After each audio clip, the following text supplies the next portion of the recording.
I know it's Wednesday, and normally Kelly Raspberry does love letters. Well, normally, always. Always. I know, Kelly, but Matthew Hussey had so much fun with us last time he was in studio. How much fun did he have with us? That he's back with us this morning. Awesome. Hey, Matthew. Hello. You always so gracefully have me, and your introductions are always wonderful. Actually, I've had him tied up in my apartment since he was last here. Whoa. Can't leave. Well, the good-looking points in the room go up when you're in here, so it's good. Matthew, we would like for you to do love letters to Hussey this morning. Okay. Because Kelly's tired.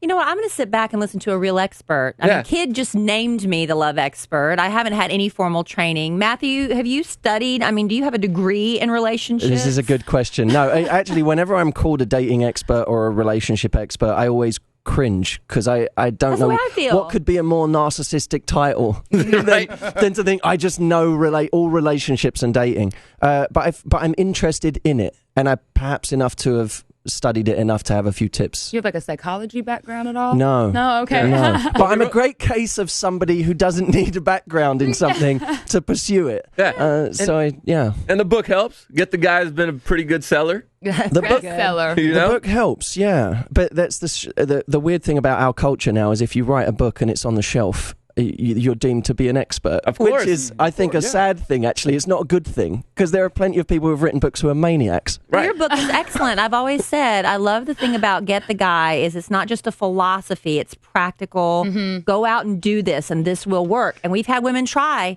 And it we works. used to give homework assignments on the weekends and they would come back and say it absolutely works. Well, that's the thing. I think that's the only thing really that's important is that, don't trust me, just try it. And if it works for you, great. If it doesn't, that's fine. But it has worked for an awful lot of people.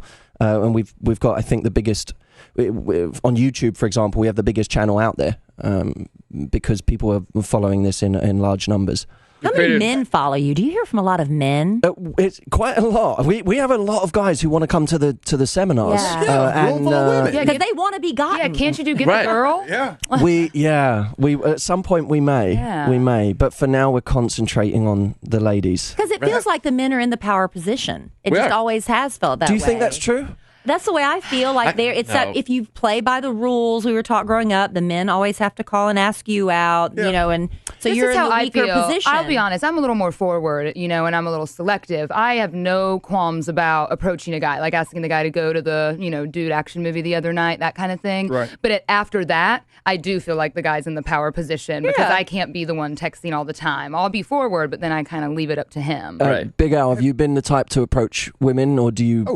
Have you always been able to do it? Yeah. I've always been able to go up to a girl and say something funny, hopefully, or put my foot in my mouth half the time, but at least gets the ball rolling, breaks the ice. Is there a go-to that you have? Well, I haven't had to do it's it a boob grab. in quite a while. I own a bar, so I can always just buy a shot or a drink for a girl and take it to her. Yeah.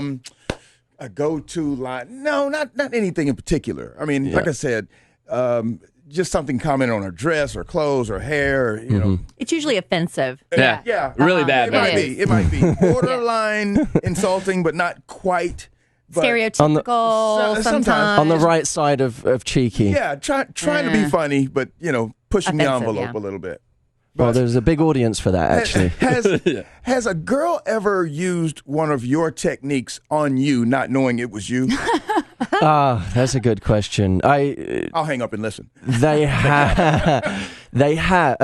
Well, I would say, firstly, there's plenty of people that have used my stuff on me that I know they have followed my advice, but I don't know they're doing it in the moment. I see. That's what's really doesn't scary click? about it. It doesn't click for me. They say something and I think, God, that was really attractive. But I don't. It's only later that I go, chapter oh, wait, 11. I've said that. Well, that's my thing. That was chapter 11. I give you an example. There was a woman at the end of an event who came up to me, and she said, "How does it feel to have all of these? I look out on all these women, and they all hit on you like crazy. That must be a really strange feeling." And it was immediately she became attractive to me, and I was trying to figure out what happened there. And I go, oh yeah, she distanced herself Exactly. She from made herself all of the above them. other Yeah. women who were hitting on me. Yeah. And all of a sudden, she was separated from the crowd. I had said that at some point that day, using a different example. Yeah. But it didn't click. And that to me is the magic of all this. People say, well, you must know everything when people are doing it. But actually, the reality is, because it's stuff that comes from observation, I don't come up with theories. I just watch what happens in life and then record it and give it to people in a distilled form. I see. Because it's observation, it's stuff that already works. And if it already works, I'm still just a primate. Right. You know, Works I on still you. just react to what happens around me. And did you get her number? I did. Well, no, I did. I have very strict rules about that. Okay. But I have been in situations in bars where I remember, where was I? I was in Chicago, and I remember approaching a woman on the dance floor, and she turned around. I had been looking at her and thinking, God, she's really lovely. I went over to her and I started talking to her, and she turned around and she went, oh my God, I'm such a fan. I've read your book. And that's the moment where I go, now I can't. Yeah. Oh. So that's a tip for girls who have a thing for Matthew. Don't be a Pretend fan. like you don't know who he is. Yeah, don't be a fan. Well, that's a tip for girls that have a thing for celebrities. Yeah. In Well, then general. that's a lie. But then you're I lying. know, that is what's You wrong. know, I wouldn't mind. No. If I was a celebrity, I wouldn't mind. You It's are the a fact that celebrity. no. I'm a Accept it and embrace Z-list. it. But if I were just a celebrity, I wouldn't mind. But because I coach this stuff, I don't want to be the person that someone then writes about and says, "Well, the love coach, was terrible." Yeah. Terrible lover. Oh, I see. Yeah. He's great with the words, but when it came down to it, Yeah. Well, I have to admit, if somebody walks up to me and says, "Oh, Al, you listen on the radio, blah blah blah blah," I'll talk to him obviously and have a conversation, but I don't really want to date that person. If they're like What a are you super fan afraid? of I'm the interested show. to see if it's the same thing. What are you afraid of? I don't know. That they don't like you for the real you as the image you project. I think that's it. feel We love the show, blah blah blah. Feel the That's same. great. I love that, but I'm probably not going to date that person. Right. Mm-hmm. Right. I like when a guy's like, oh, what do you do for a living? He's like, oh, yeah, I've heard of that. That's Yeah. cool. I like that. Yeah. Yeah. Because then it's like, he might know. I've heard of it, but I'm not a He's fan. not some super fan. All right, well, Matthew Hussey, we have some letters here for you. Yes, we do. Kelly will take a seat this evening, or this today, and we'll read you these letters, and you give us your honest answer. Okay. That's all you got to do. It's not all. It's different kind of relationships too. Okay. Got it. All right. And after I Man. say you are the love expert, you say I am. Okay. Yes, I Okay. am. You have When I'm to. reading Oh, the this letter. is so weird for me just to sit back I know. and listen. I don't. You'll I'm get it. sorry. You'll catch on. Okay. Okay. I might be a poor imitation of Kelly, but we'll try. It's gonna be good. You guys ready to sing? Just be brutal, Matthew. Let's Okay. Here we go. 1, 2, 3. Love letters. Love letters to Hussey. Dear Matthew Hussey, you are the love expert. I am. I've been married to my husband for 3 months now, and we've been arguing about something a lot lately. I can't fall asleep in bed with him unless I take medicine. Oh, my. I guess it hurts his feelings because he asks me every single night if I took my sleeping meds, and every single time he gets upset about it. He says I should sleep better than ever with him by my side, like he does with me. I've never shared a bed with anyone before, so this whole thing is brand new to me. We waited until marriage to do anything together, including even spending the night. So I'm trying to get used to sharing my space with another person. I'm sick of having to defend myself every single night. Should I start lying to him about the meds to end the fighting? I hate the thought of lying to my husband, but if that's what I have to do to keep the peace, then I will at least consider it. Am I being unreasonable? Lena. Oh my God. I know. That's a tough one. Are these the? toughie. These are. This is the type of love letters. Right. Yeah. Well, firstly, I love the fact that she says she hates the thought of lying to her husband, but she hated more the thought of spending the night with a man before she married him. Yeah. That is mad to me. Emotional issue, yeah. I don't understand it. I will not understand. I just want to say this to everyone out there who didn't write this letter, who isn't married yet. Go stay at his freaking house before you marry him. What if you have what is religious? it? What if you have religious convictions? Don't do anything sexy. Yes, exactly. I mean, this is. How many people really will go on holiday with someone for a week and stay in the same hotel as them without knowing that they get on with that person really well? Yeah. We won't do that with a friend. So why would you decide the person you're going to be in a bed with for the rest of your life before having actually been to their house and stayed over with them and seen, are there any things that we do that really bug each other? So I think people have to get past that. Even if they're religious, even if there's no sex involved, you have to get as close as possible to someone before you marry them. Yeah. I'm not surprised that this person is going through certain issues now, because there's such a culture shock for them to suddenly be staying in the same bed every night as each other. And I think there's going to be a teething process, and you have to be okay with that. Did she say she was taking the meds because she couldn't sleep, because she was sleeping next to him? Yes, that's what she said. So weird. Okay, so that I would stop. Don't do that, because you're setting up a pattern right now that, if you're not careful, will last your entire marriage.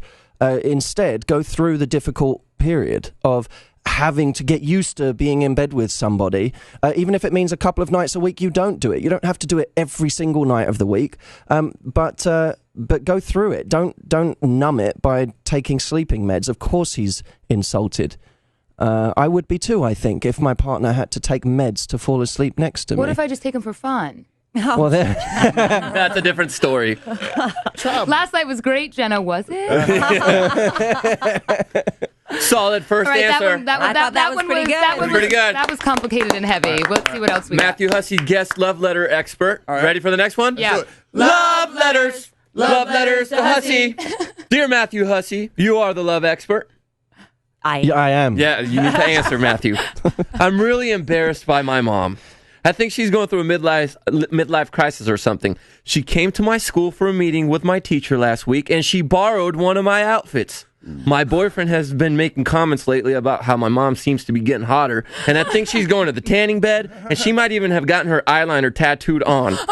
It's just so weird to see my mom walk into the classroom wearing the same outfit I wore last week, and then hear my friends giggle behind me. I don't want to be rude or hateful to her because she's my mom, but seriously, what about my reputation? How do I tell my mom she's being weird without hurting her feelings? That's from Kylie. Wow. Well, Kylie, you may get to an age where you want to wear a young, sexy outfit and eyeliner and look great, and there'll be a young teenager with a target on your back saying that you look weird and that they're ashamed. So I would remember that before you go to your mum, because it's important. It doesn't matter how old one is. They always want to look sexy. They always want to look good. I know I do. And she might be, if she's going through a phase right now, I would be supportive in every way you can and tell her how great she looks. And if you really want to sit her down and say, Mum, maybe let's go out shopping and find you some great outfits that would look, great on you, because right now you're wearing my outfit, then great, do that. But I wouldn't come to her with the shaming that you might run into, because that's going to hurt her feelings. And at the end of the day, she's your mum and you love her, and you just want her. She wants to look good, and that's okay. And that's something that you want too for yourself. So don't take away something for her that you want for yourself. Oh, she's going through a little midlife crisis. I want to open up a store called Forever 51. That's pretty good. I like for that. the moms out there. I like just that. to help them out a I little can't bit. tell you the last time I saw someone under 21 in Forever 21. Right. You approve of that answer, Kelly? I do. All right, let's move He on. can do no wrong. Love letters. Love letters to Hussey. Dear Hussey, you are the love expert. I am. I feel a little bit guilty for lying to my daughter, but I'm doing it for her own good in a way. She wouldn't let me be her Facebook friend, so I created a fake profile. I stole pics from some kid at another school in town, created a profile as a teenager. She accepted that request, and I've sort of been stalking my daughter that way. Oh, no. And just so you know, this is from her mother. Well, since we've become friends, I've noticed that another girl at my daughter's school is a horrible bully. She's awful. I asked my daughter about it in the most discreet way possible, and she acts like everything's fine. I can't help her if she won't talk to me about the problem, so I'm stuck. Is it time for me to tell my daughter that I totally creeped out and created a fake profile to keep up with her life, or do I let her deal with the problem until she's ready to come to me about it? I don't know if I'm doing the right thing as a mom. That's from Cynthia. See, these aren't always about affairs of the heart. No. And that nosy. Yeah. They're affairs of the crazy. No wonder your daughter doesn't want to be Facebook friends with you. Right? Yeah. I mean, is it any wonder you're stalking her via a fake or someone else's profile, which is really weird, using pictures of another person. And now you want to get involved in her affairs. Why do you think she didn't want you on her Facebook in the first place? Because she knows that you'll go on there and try and find business to meddle in. You found it. You found a girl who seems to be a bully. Guess what? There's one in every single school across America. Sure. Maybe two. Exactly. Yeah. So of course she doesn't want to involve you in her life. If you create a dynamic where if she says she doesn't want to let you into something, you just force open the door anyway. She will never want to tell you anything. So be a team with this girl. Actually sit her down and show her that you want to be more involved in her life in subtle little ways. When she tells you something, instead of actually giving advice and judging it, just listen. Just shut up and be quiet and listen to what she has to say and be interested instead of trying to go in and police her problems, which is exactly what you've done. You've barged into her private life by force. This is not good parenting. I don't know what it is. The overbearing parent I witnessed it in college. My parents were always so open with me, and I never rebelled. And, they didn't, pry into my personal life. And my girlfriends that were, grounded all the time and their parents were so involved, they were the ones that went wild. Way crazy, yeah. If you do this, then they hide things and you want to rebel more. Sure. My dad said one of the smartest things I've ever heard anyone saying on the subject of parenting. I said to him, I have 2 younger brothers. I said, we were never bad kids. I mean, we did bad stuff, but we were never bad kids, and we always remained your friend the whole time. We never went through that phase of hating you. I said, what did you do? And he said it was easy. He said, I never gave you anything to rebel against. And that's really great advice, because the moment you set up these parameters where a kid has to rebel, that's it. You've lost that battle. And we know that is true of all areas of life. For the same reason prohibition didn't work, is because people will rebel and they will do it behind your back. So if they figure out that actually they can come to you with anything, if a kid figures out that when they're drunk at the party, they can call you up, even though you didn't know they were going to be at the party, even though they're not supposed to be drinking. If they know they can call you up at midnight and say, Mom, I'm drunk, I messed up, and they say, all right, let me come and get you. And they come and get you, and they don't berate you the moment they get there. They take you home, and the next day you just have a conversation as 2 adults. That's the kid that will tell you anything. Not the one who you come and drag out of the party in front of their friends. Well done. Yeah. It's like Preach on, Matthew. Good advice. Man, you can stay as long as you want, man. Yeah. Not me. I'm sorry, Kelly. Love letters to Kelly. After 21 Retired. years, love letters to Kelly. That's all right. I'm tired. What are you doing next Wednesday? Beginner's luck. If you do want to write a love letter to Kelly, she'll be back next week with her. If you'll have me. Go to kiddnation.com. That's KIDD nation.com and write us a love letter. Kelly will answer it for you in the same style that Matthew Hussey did. I'll even do it with a British accent. Will you? Yes. Thank you.